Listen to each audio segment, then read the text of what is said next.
Sanggar Cerita mempersembahkan Sabda Pandita Ratu.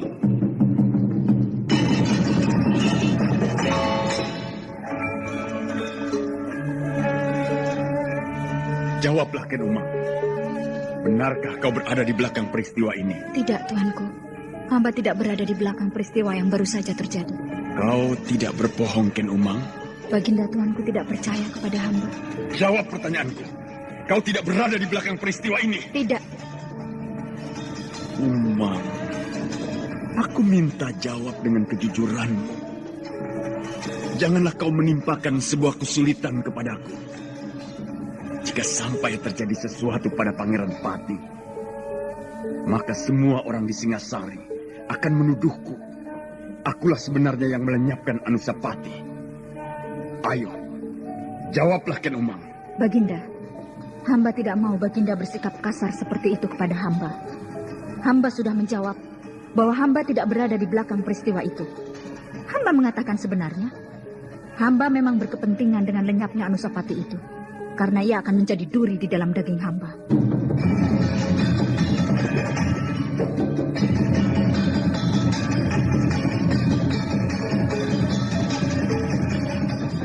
Sabda Pandita Ratu, sebuah kisah penuh dilema, tragedi cinta anak manusia, perebutan tahta, mabuk harta dan duniawi, serta silaunya kehormatan, di mana keangkara murkaan merajalela karena dendam yang membara. Kisah ini berlatar belakang berdirinya Singasari. Ken Arok, dialah pemuda yang merekuk pahit getirnya kehidupan. Namun sebenarnya, dialah yang harus melaksanakan sabda-sabdanya. Perjalanan sengsaranya adalah awal untuk meraih keberhasilan, untuk menuju kejayaannya di saat Singasari berdiri.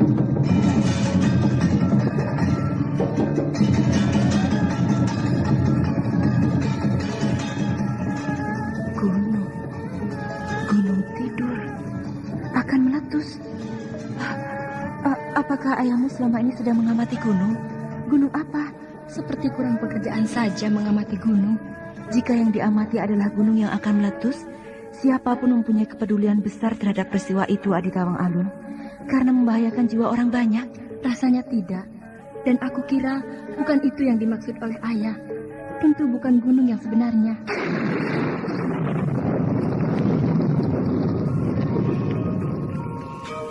Sabda Pandita Ratu.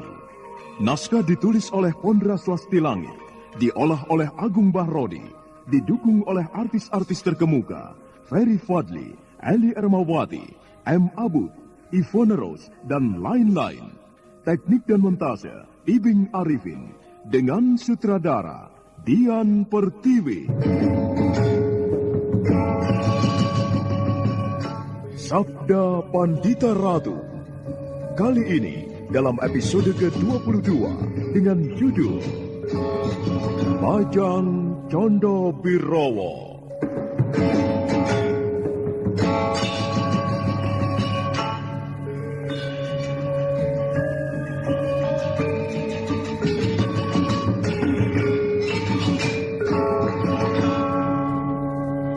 Dalam seri ke-649 ini, dengan para pemain M. Abud sebagai Ken Arok, Ashari sebagai Panji Rambi Saprang, Wahyu Chandra sebagai Loh Gawe, Hari Agik sebagai Gajah Wengker, Rusli sebagai Paraji Gading, dan pengantar cerita Asdi Suhastra.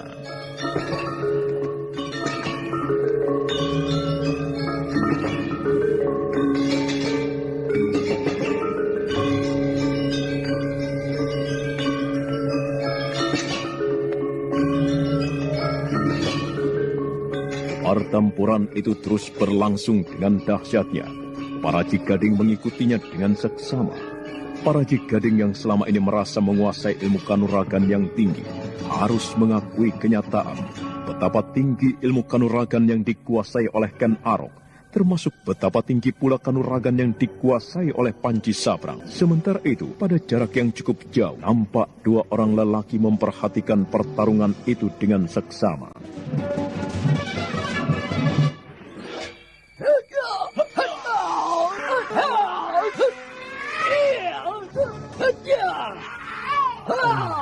sebuah pertempuran yang luar biasa telah terjadi Kisanak Putut Gajah Wengker. Apakah itu termasuk ke dalam permainan yang dipersiapkan oleh sang Pranembahan pula? Aneh, Bapak.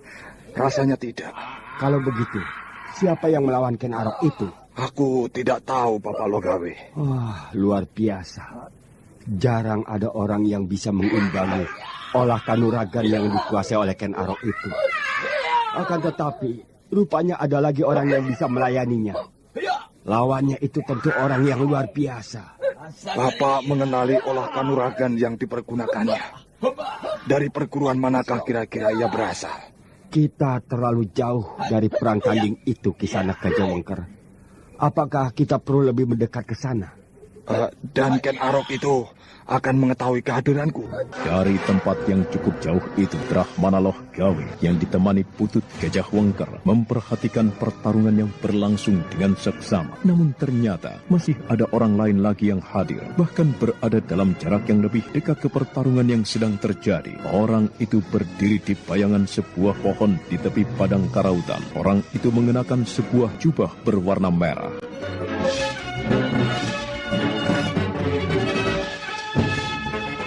Malas.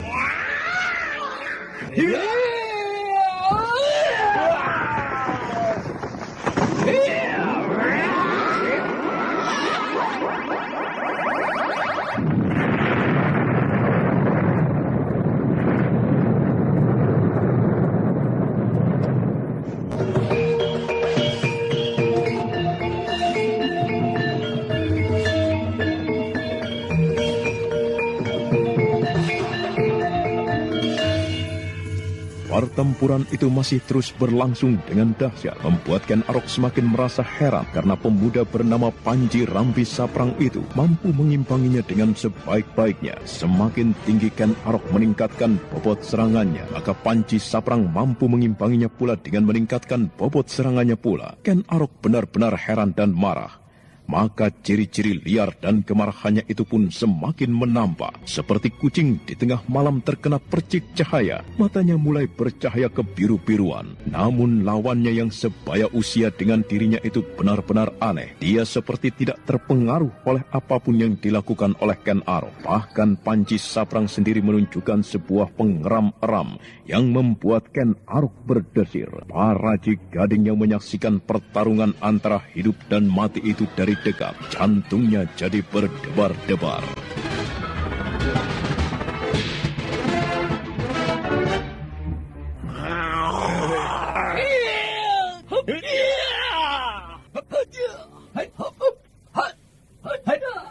Oh, betapa dahsyatnya ilmu kanuragan yang dimiliki oleh Sri Baginda itu. Benar-benar mengerikan dan luar biasa.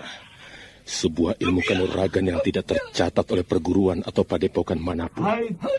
Gerakan-gerakan serangannya tak terduga-duga. Dan ada kalanya melahirkan bentuk serangan yang sangat tidak masuk akal. Oh, sungguh mengerikan. Liar seperti seekor singa. Akan tetapi, tidak kalah mengherankan adalah pemuda lawannya itu. Panji Rambi Saprang. Oh, siapa dia? Gerakan-gerakannya gesit dan tangguh. Tidak kalah aneh dari Sri Baginda sendiri. Bahkan ada kalanya melahirkan serangan yang sangat ganas. Bukan main. Benar-benar menakjubkan. Wujud pemuda itu seperti diselubungi oleh bayangan yang nampak sekilas-kilas. Oh, ilmu apa itu? Baru kali ini aku menyaksikan ilmu kanuragan seperti itu.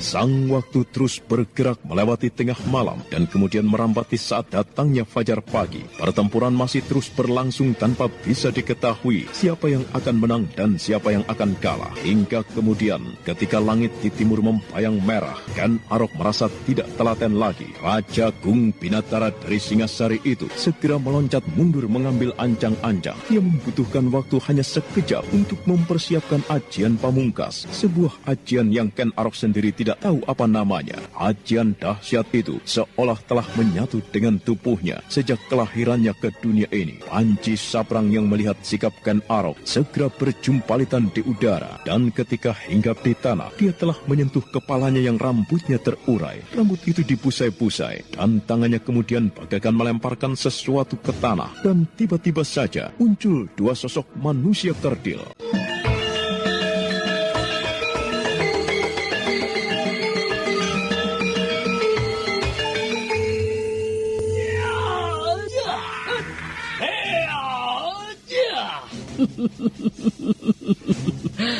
Apa yang akan kau lakukan, Ken Arok yang perkasa? Hah?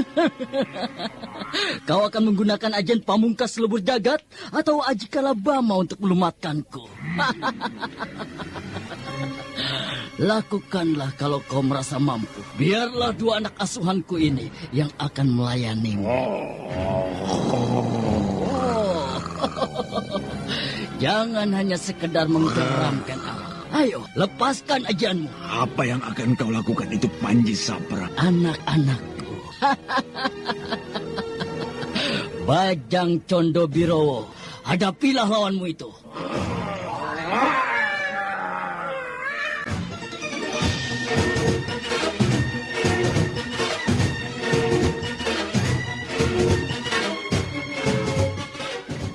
Ken Arok yang telah menyiapkan ajian itu pun sampai heran, dan justru karena itu ia belum melepaskan kekuatan dahsyat yang tersimpan di telapak tangannya. Tatapan matanya yang tajam tertuju pada dua sosok manusia kerdil yang tiba-tiba telah muncul dan menghadangnya. Ken Arok memperhatikan dengan seksama, namun Ken Arok berdebar-debar karena di penglihatan matanya nampak jelas sosok bajang itu bukan bayangan semu, namun benar-benar badan wadah.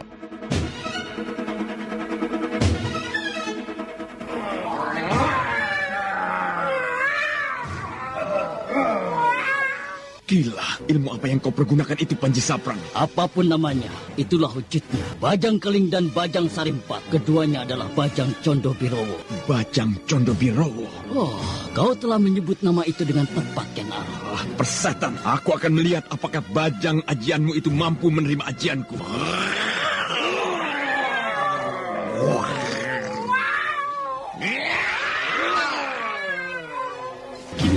Bajang itu membelah diri menjadi 4.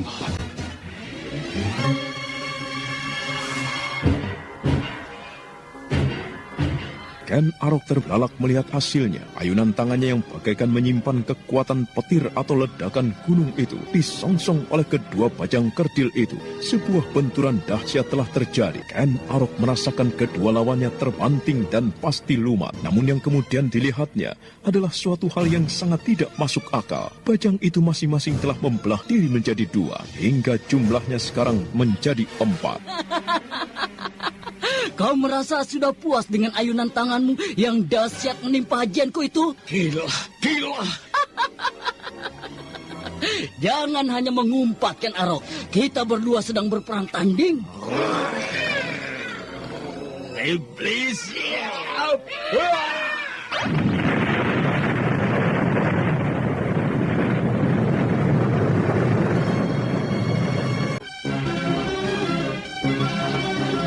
Yang terjadi adalah pengulangan dari peristiwa sebelumnya. Ken Arok menghajar kedua bajang yang paling depan. Namun lagi-lagi akibatnya, kedua bajang itu membelah diri hingga kesemuanya menjadi 6. Dalam kejut yang tiada habis-habisnya itu, menyebabkan Ken Arok sampai termangu. Ken Arok bahkan memandangi kedua bajang itu dengan perasaan ngeri. Namun sementara itu, tidak kalah terkejutnya adalah mereka yang menyaksikan pertarungan itu dari kejauhan. Orang berjubah merah yang bersembunyi di belakang bayangan pohon itu mengangguk-angguk kepala, sedangkan baik Brahmana Loh Gawe maupun Putut Gajah Wengker merasakan degup jantung mereka meningkat berpacu.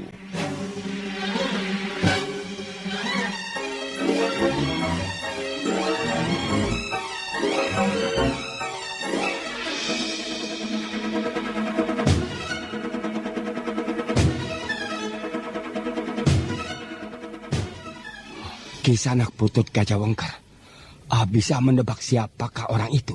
Akhirnya orang yang berkemampuan ilmu itu muncul menampakkan diri, Bapak Logawe. Oh ya. Sang Panembahan menyebut Orang yang memiliki ajian Bajang Condo Birowo adalah orang yang menjadi abdi titisan Warakenya atau Nyai Durga Parabandari yang lahir kembali ke dunia ini. Tepat. Aku menduga seperti itu pula. Dan orang itulah yang sedang diburu-buru oleh anak Mas Kameswara. Benar, Bapak Lokawe. Lawan Ken Arok itu tentu memiliki raja berwujud tatapan mata yang tergurat di telapak tangan kirinya. Karena yang memiliki hanya 3 orang, maka raja itu disebut Raja Trinetra. Berbeda dengan raja lawan-lawannya. Sejumlah 5 orang yang kelahirannya ke dunia membawa guratan takdir. Dengan mengemban sebuah tugas berat, bahkan jika perlu, harus merelakan nyawanya untuk membantu melindungi dan menyelamatkan bayi yang menjadi titisan sang pujangga Sangsari. Mereka memiliki raja pula yang diberi nama Raja Kalacakra. Oh, jagat Dewa Batara. Lalu apa yang akan dilakukan lawan Ken Arok itu? Apakah Ken Arok sanggup menghadapinya?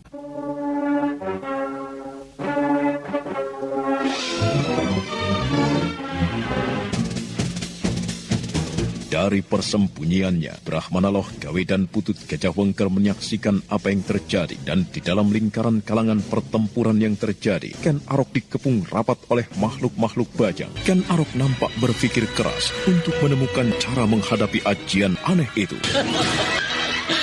Apa yang sedang kau pikirkan, Ken Arok? Kau berusaha menemukan cara untuk mengatasi ajian Condo Birowo itu? Hah?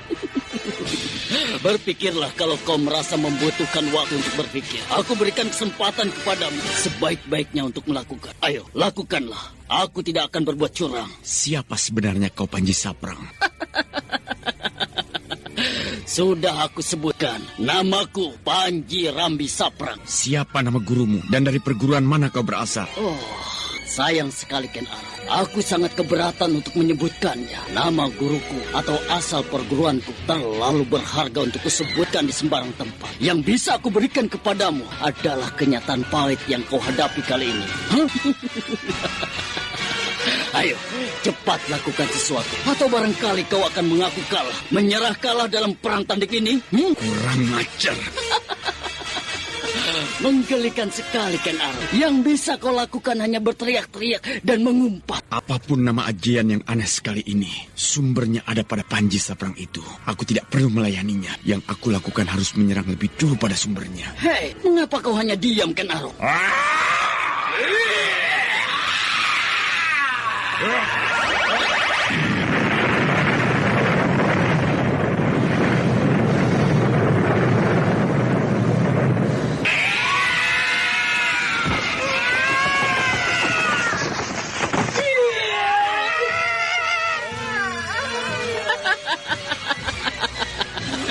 Kau tidak berhasil mengenaiku, Ken Arok? Sial.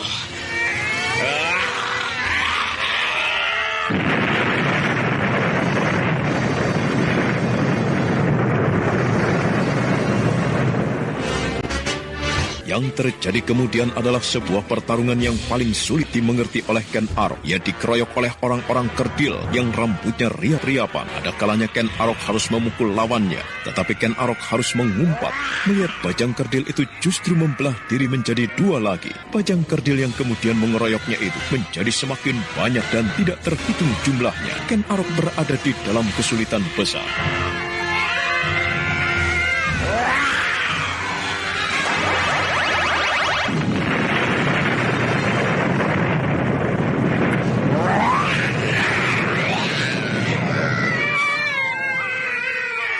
Nampaknya Sri Baginda benar-benar mengalami kesulitan menghadapi ajian lawannya yang benar-benar luar biasa itu, Kisanak Gajah Wengker.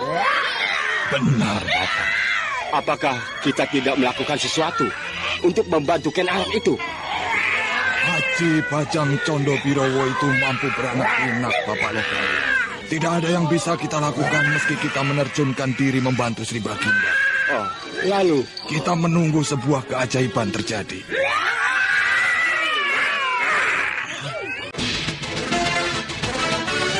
Sebenarnya lah pertarungan yang paling aneh itu terlampau menyulitkan dan membingungkan bagi Ken Arok. Meski Ken Arok belum merasa susut ataupun terluka tubuhnya, tetapi jumlah lawannya yang berupa makhluk aneh dan tidak terhitung itu benar-benar merepotkan. Ken Arok harus berjumpalitan ke sana kemari, menghindari serangan para bajang kerdil yang tidak bisa dianggap remeh. Dalam keadaan yang demikian, Paraji Gading menjadi cemas, tetapi dia pun kebingungan, tidak tahu harus melakukan apa. Sementara itu pula, orang berjubah merah yang berada di persembunyiannya di balik bayangan sebuah pohon nampak mengangguk-anggukan kepala, namun orang itu nampaknya tidak berminat untuk menerjunkan diri. Sementara Ken Arok semakin mengalami kesulitan.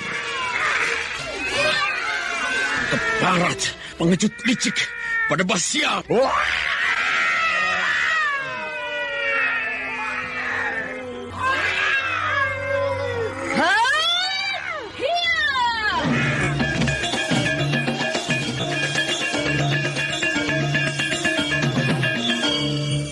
Tiba-tiba saja, semua yang perhatiannya terpusat pada kejadian itu tersentak oleh sebuah lengkingan yang tajam.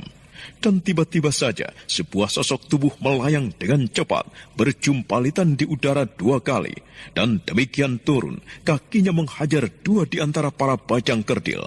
Bajang itu terlempar dan membelah diri menjadi 4. Orang yang baru datang itu menatap liar pada makhluk-makhluk kerdil yang berada di hadapannya. Tatapan matanya tajam, dia tebarkan pada mereka.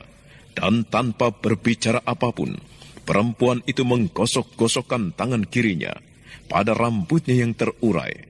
Perempuan itu tidak lain adalah Pinaka Swasti Ratu yang memiliki Raja Trinetra di tangan kirinya.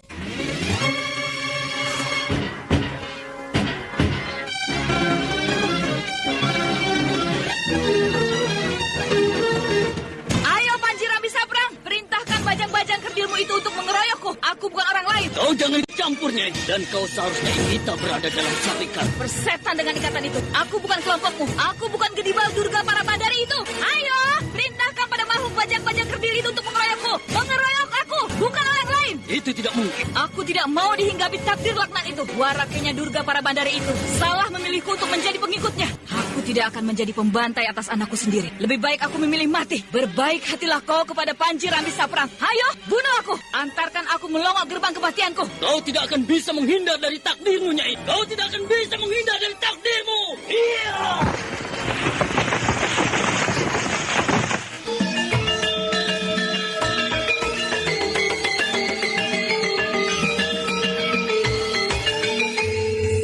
Panji Rambi Saprang entah mengapa tidak berminat melayani Pinaka Swasti Ratu yang sama-sama memiliki Raja Trinetra berwujud tatapan mata yang terpahat di telapak tangan kirinya itu, yang menjadi perlambang siapapun yang memilikinya adalah abdi dari warakennya yang menitis pada Durga para Bandari yang harus membantunya memburu dan melenyapkan para Meswara, putra Pinaka sendiri yang telah menjadi titisan pujangga Sangsari yang pernah hidup di zaman Mataram. Demikian Panji Rambi Saprang lenyap pula para bajang-bajang kerdil yang semula bertebaran di tempat itu. Ken Arok merasakan jantungnya seakan mau berhenti berdegup. Seorang perempuan yang telah menyelamatkanmu, Ken Arok. Kata-kata yang baru saja diucapkan Pinaka Swasti Ratu itu sedemikian menyengat dada Ken Arok. Kata-kata yang terasa sangat menyakitkan, jauh lebih perih dari sempilu yang ditorehkan di permukaan jantung. Ken Arok hanya bisa tertegun, dan manakala dia sadar sepenuhnya, Pinaka Swasti Ratu telah lenyap, berkelebat jauh menerobos rimbunya pepohonan yang berada di tepi padang Karauga. Gila!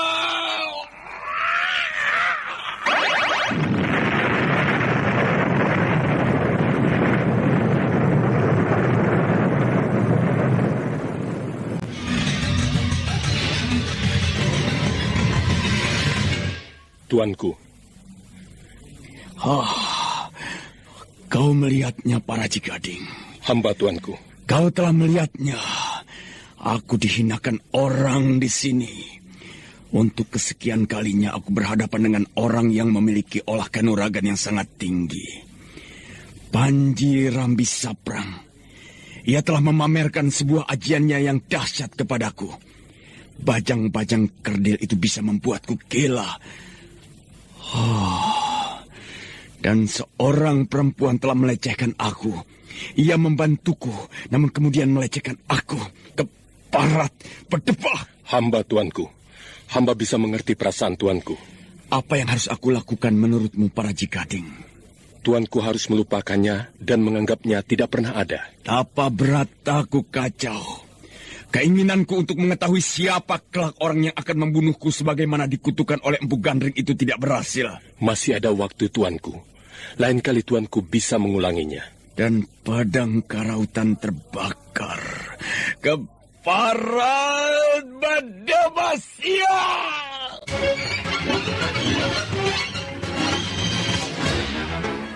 Bayangan pagi kemudian disusul oleh matahari yang menyembul dari batas cakrawala sebelah timur, disongsong oleh kicau burung dan embun yang membasahi dedaunan. Kabut pegunungan turun perlahan-lahan, berbaur dengan asap sisa kebakaran yang luar biasa melanda padang karautan. Alam terang pagi itu, Ken Arok menebarkan pandangan matanya ke segala penjuru, namun dia tidak melihat seorang pun. Saudara pendengar, untuk mengetahui jawabannya, ikutilah kelanjutan kisah ini dalam seri berikutnya. Sampai jumpa.